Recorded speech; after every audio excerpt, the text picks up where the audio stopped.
a gente tem muita dificuldade em colocar as nossas necessidades. Vou te dar um exemplo que eu acho muito engraçado, que a gente estava estudando sobre comunicação não violenta, que a mulher estava muito insatisfeita porque o marido trabalhava até tarde, chegava todo dia muito tarde. E aí ela virou para ele e falou assim: você não devia trabalhar tanto. Olha a hora que você chega. Você trabalha demais. Você tá chegando muito tarde porque você trabalha demais. Aí o cara, tem razão. Aí o cara foi lá e começou a sair do trabalho e jogar futebol. E depois ir pra casa. Você entende? Ela falou, mas ela não comunicou o que ela queria. O que ela queria é que ele chegasse mais cedo pra ficar com ela e com as crianças.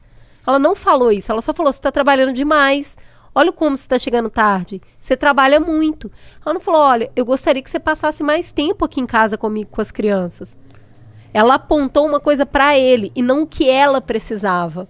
Às vezes eu sinto isso de mulher. Então você sente que você tá super falando o que você precisa, mas às vezes você não tá. Por isso que às vezes eu falo assim, a mulher: mano, seja mais objetiva. O que eu fiz? O que você quer? Como que é? Me ajuda a te ajudar. Porque às vezes a mulher fica numa cobrança com a gente. É que nós é burro também pra caralho. Pra caralho, pra caralho. Nossa. Por isso, ajuda, desenha, faz alguma coisa. Que às vezes a mulher chega, a mulher tá com o cara irritada. Você, o que eu fiz? Eu acabei de chegar, não sei, me ajuda. Não, às vezes a Rafaela olha pra ela e tá assim, ó. Eu falei: que foi, amor? Ela: que foi? Você sabe. Eu falei: Sei, claro que sei, imagino que não sei. Eu falei... E o cara pensando: nossa, o que eu falei? Eu falei, então... E não fala. Você pintou o cabelo? Aí só piora. Eu esqueci alguma coisa. Não sei. É seu aniversário?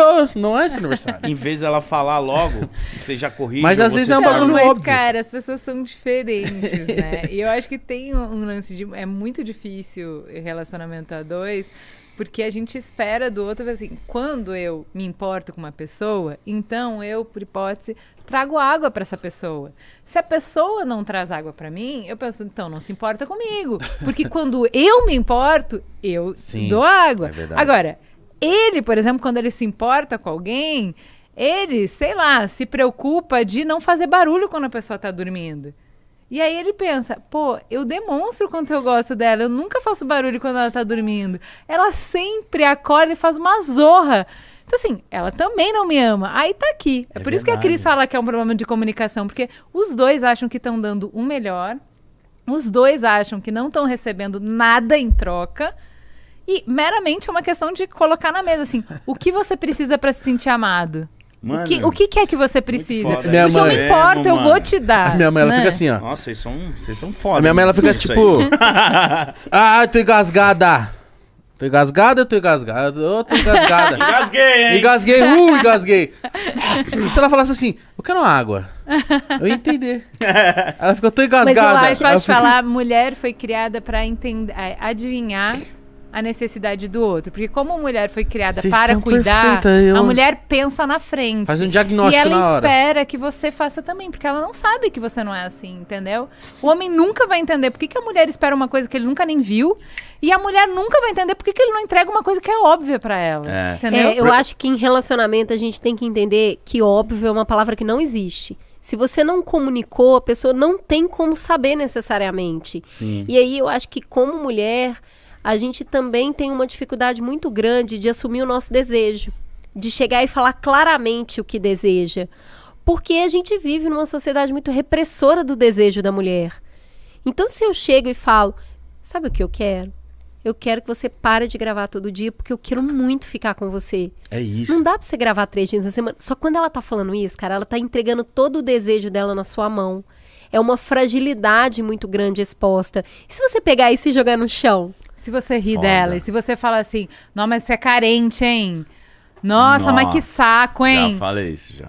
Então, daí o que acontece? A pessoa se fecha, ela não quer mostrar o que ela precisa, né? Porque ela tem vergonha, porque não quer... Talvez se questione, tipo, será que eu sou carente mesmo, então? Não, o que ele vai pensar de mim se eu falar isso? Não, e a gente tem referenciais bem ruins, né? Experiências muito ruins de achar que relacionamento é cabo de guerra. Então, um tá sempre querendo ficar por cima. Um tá sempre querendo ficar com a mão melhor no jogo. Verdade. Sempre escondendo as cartas. Assim, essa dinâmica, ela é bem difícil. Ela acaba machucando os dois lados, assim. É muito louco isso, falar sobre isso, que tipo... Eu nunca converso sobre relacionamento. Então é legal ouvir mulheres falando isso, que é interessante. Cara, mas os caras tinham que conversar mais sobre relacionamento. Você tem que trazer cara aqui pra conversar de relacionamento. Traz o pessoal do Papo de Homem, Gui Valadares. Os caras fazem um trabalho muito legal pra falar de masculinidade. Esse lugar do cara também chegar e falar. Porque difícil, muitas vezes né? ele não fala. Porque ele não parou pra elaborar o próprio sentimento. Ele se sente incômodo, se sente sufocado, se sente cobrado. Mas se você falar, mas o quê? Qual que é a atitude que tá te importunando? Do que você tem medo? O que tá te deixando irritado? Ele fala, eu não sei te responder. Eu só sei que tá ruim. Então esse lugar de sentar e elaborar o próprio sentimento, conseguir colocar a mão no que você tá sentindo, por que você tá se sentindo assim? É um processo difícil, não é fácil. Pra você chegar pra pessoa e falar, olha, o que eu não gostei foi exatamente isso. Quando você faz isso, eu me sinto muito desrespeitado. Porque é o meu trabalho. E então, não é que eu não gosto de você, né? Conseguir separar isso no relacionamento, as brigas, é meio caminho andado, entendeu? Eu tô falando isso de uma atitude, eu não tô falando de você. Entendeu? Quando eu reclamo do que... Não quer dizer que eu não me importo com o seu trabalho, que eu tô te desrespeitando. Assim, eu tô falando de uma atitude. Eu não tô falando de você. E não é sobre a gente vai terminar agora, ou, né, eu gosto menos de você. É um ponto. É esse ponto aqui que a gente precisa acertar, entendeu? A gente só vai arrumar. Sabe um negócio que eu acho muito foda, que ajuda muito nessas relações todas? Você entender quais são os seus valores. O que pra você é fundamental e você não consegue abrir mão. Porque aí, quando você se sente muito incomodado, você pode prestar atenção que a pessoa feriu um valor seu. E aí você tem que falar, não, peraí, é sobre mim. Isso é muito importante pra mim. Então, quando a pessoa faz isso, eu explodo sem nem perceber. Mas pra isso, você precisa de um processo de autoconhecimento. Pra entender onde que o seu calo dói. Porque aí, quando você se sentir incomodado... Te dar um exemplo. Por exemplo, pra mim, honestidade é um valor muito forte. Se eu sentir que a pessoa tá mentindo pra mim, eu me sinto muito desrespeitada. Muito. Então, isso até com os meus filhos, até bobeirinha. Eu vou para um nível que eu tenho que virar para mim mesma e falar, você está ficando muito nervosa porque tá ferindo um valor seu, calma. Eu tenho que falar isso para mim mesma. Então eu acho que você identificar o que é inegociável para você te ajuda a conviver melhor com os outros, porque as pessoas têm valores diferentes. Elas pensam e agem de maneiras diferentes. Senão você vive explodindo e é solitário. Isso é solitário. É sentir que você não consegue encaixar. E esse senso de injustiça, né? Que é assim, é muito engraçado que a gente não percebe que a gente é a nossa própria régua do mundo. Você tá o tempo inteiro comparando as coisas que as pessoas fazem com a sua régua. Não é o Inmetro que fez isso, entendeu? Então, por exemplo, vou dar um exemplo bem óbvio, já que a gente estava falando de casa e da mãe indo na casa. O que determina se uma pessoa é organizada, bagunceira ou neurótica? Eita, organizada só de bater o olho assim? Ah, não sei. Vamos pegar nós aqui, todo mundo que tá aqui. Se a gente tivesse que separar em grupo de organizado, bagunceiro, vamos pegar a mesa das pessoas, como que ela é, como que eu decido se uma pessoa é organizada, bagunceira ou neurótica? Olha lá, a mesa do Gabriel, como é que tá? Olha lá. Sabe o que é? Encostado. Eu vou te contar. Que é assim, ó.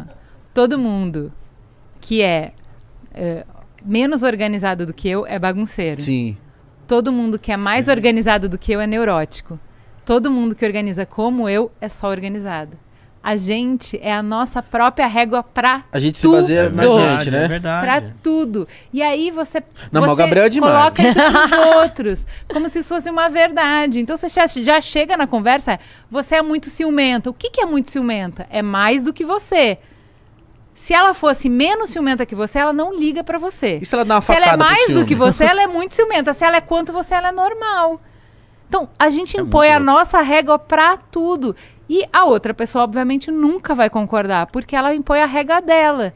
Sim, Então, assim, e aí às vocês vezes- nunca vão parar de brigar, às vezes entendeu? na discussão falava. Aí eu falava assim, não só nesse último lançamento, mas todos, tipo, mano, você tá me cobrando algo que eu nem sei. Você tá me cobrando algo que você quer receber, que você não me dá. Então, tipo assim, que bagulho louco isso. Pera aí, por que tanta cobrança? Você não me dá. Você tá pedindo algo que você não dá. Então, tipo, pra mim, isso nunca fez sentido na minha cabeça. Eu ser cobrado por algo que eu não recebo. Então, é tipo, é foda relacionamento. É muito complicado. Não, é foda. Isso é assim, isso não vai ter ninguém que vai te falar, relacionamento, que estranho, você tá falando que é difícil? Imagina. O meu é lindo. Todo relacionamento é treta. Relacionamento mesmo, de irmão, de mãe, de sócio, de amigo. Humano. Cara, você botou duas pessoas junto pra conviver e o relacionamento entre homem e mulher, você coloca muito fator junto, né? Tem que dar certo a rotina de como cuida da casa, de como paga a conta, tem que dar certo a grana, tem que dar certo o sexo, tem que dar certo os gostos, né? O que você vai ver na Netflix, onde a gente vai gastar o nosso tempo, o que a gente vai fazer junto. É muita coisa que a gente espera da mesma pessoa que encaixe automaticamente. A gente espera que é óbvio, porque a minha régua é essa, que você vai pensar a mesma coisa que eu. A gente não entra disposto a negociar. A gente não entra disposto assim, bom, é óbvio que a gente é diferente. Então, deixa eu primeiro entender como você é, deixa eu ser muito transparente e te mostrar como eu sou, e a partir disso, vamos nós dois aqui negociar pra saber como a gente vai ser. Ninguém entra em relacionamento assim. É muito difícil. Ninguém. Principalmente fazer acordo. Vamos fazer um acordo? Nossa. Agora você falou do negócio da facada, né?